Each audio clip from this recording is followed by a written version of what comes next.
श्रीमद् भागवत गीता 5औं अध्याय कर्म सन्यास योग। अर्जुनले भने, हे कृष्ण, तपाईं कर्म सन्यासको प्रशंसा गर्नुहुन्छ, फेरि कर्म योगको पनि प्रशंसा नै गर्नुहुन्छ। यी दुईमा जुन मेरा लागि कल्याणकारी छ त्यो एउटै मात्र निश्चित रूपले भन्नुहोस्। श्री भगवानले भन्नुभयो, कर्म सन्यास र निष्काम कर्मयोग दुवै कल्याणकारी नै हुन्, तथापि कर्म सन्यास भन्दा कर्मयोग नै श्रेष्ठ हो। हे महाबाहु, नित्य सन्यासी त्यसलाई जान जसमा न द्वेष छ न इच्छा छ, त्यो द्वन्द्वहीन साधक सजिलै बन्धन तोड्दछ। सांख्य र योग बेग्ला बेग्लै हुन् भनेर मूर्खहरू मात्र भन्दछन्, पण्डितहरू भन्दैनन्। एउटामा राम्ररी अडिन सक्दा दुवै फल मिल्दछ। सांख्यबाट पनि जुन स्थान प्राप्त हुन्छ, योगबाट पनि त्यही स्थान प्राप्त हुन्छ। जो सांख्य र योग दुवैलाई एउटै देख्छ, वास्तवमा त्यो नै राम्ररी देख्दछ। हे महाबाहु, निष्काम कर्मयोग बेगर सांख्य पाउन गाह्रो पर्छ। कर्मयोगी मुनि चाँडै ब्रह्ममा पुग्दछ। आफूलाई र इन्द्रियलाई जित्ने शुद्ध अन्तस्करण भएको र सबैका आत्मालाई बराबर देख्ने कर्मयोगी कर्म गरेरै पनि त्यसमा लिपिँदैन। तत्त्वज्ञ योगीहरू यस्तो भाव ल्याउन्, म केही पनि गर्दिन। देख्नु, सुन्नु, छुनु, सुँग्नु, खानु, हिँड्नु र सुत्नु, सास फेर्नु, बोल्नु, लिनु, छोड्नु, चिम्लिनु र हेर्नु, यी कार्यहरू इन्द्रियहरू आफै इन्द्रियार्थमा रहेर गर्छन्, यस्तो जानुन्। जो कर्मलाई ब्रह्ममा अर्पण गरेर असङ्ग भई कर्महरू गर्छ, त्यो पानीको कमलपात जस्तै पापबाट अलिप्त रहन्छ। तन, मन, बुद्धि र इन्द्रियले पनि आसक्त भई योगीहरू आत्माका शुद्धि खातिर कर्म गर्छन्। योगी कर्मफल त्यागेर कैवल्य शान्ति पाउँछ। अयोगी फलमा आसक्त भई त्यस सकाम कर्मद्वारा बाँधिन्छ। इन्द्रियलाई जित्ने व्यक्ति मनबाटै सबै कर्महरूलाई त्यागेर सुखी हुन्छ र 9 ढोका भएको देहरूपी घरमा बसिरहन्छ। ऊ केही गर्दैन र गराउँदैन पनि। ईश्वर कसैको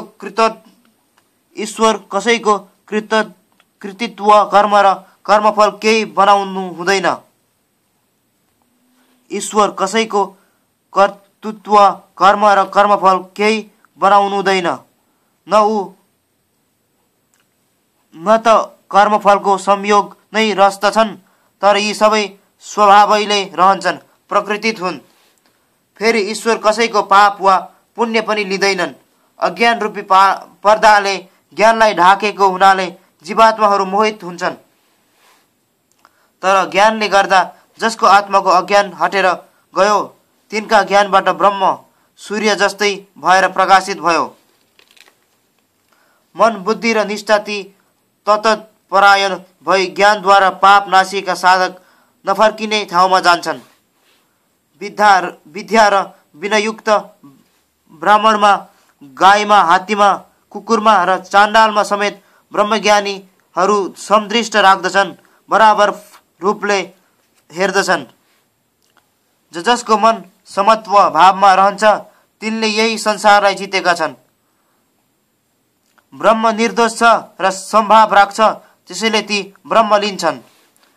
प्रिय वस्तु पाउँदा जो खुसी हुँदैन, अप्रिय पाउँदा जो दुखी पनि मान्दैन, त्यही स्थिर बुद्धि हो, ज्ञानी हो, ब्रह्मज्ञानी हो।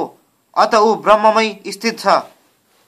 जुन योगी ब्राह्म विषयहरूलाई त्यागेर आत्मसुखमा रमाउँछ, त्यो ब्रह्मयोग युक्त योगी अक्षय सुख पाउँछ। जो स्पर्शादि भोग हुन सबै दुःखका कारण हुन्।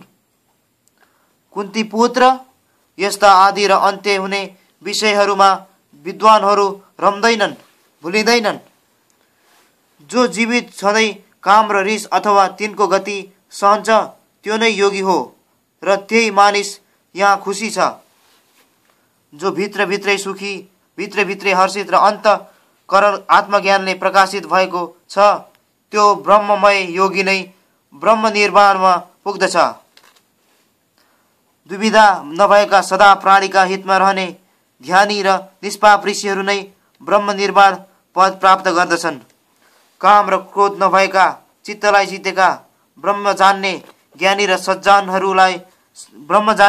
र सज्जनहरूमा सबैतिरबाट ब्रह्म प्राप्त छ।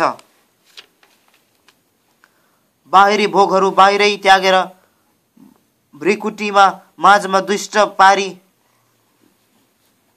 बाहिरी भोगहरू बाहिरै त्यागेर भ्रिकुटी माझमा दृष्टि पारी अनि नाकभित्र चल्ने अपान र प्राण वायुलाई बराबर पारी जुन मुनिले इन्द्रिय मन बुद्धि यी सबैलाई जित्यो अनि इच्छा र कामलाई पनि जिती जो क्रोध रहेछ त्यो मोक्षको इच्छा भएको व्यक्ति सदा विमुक्त छ।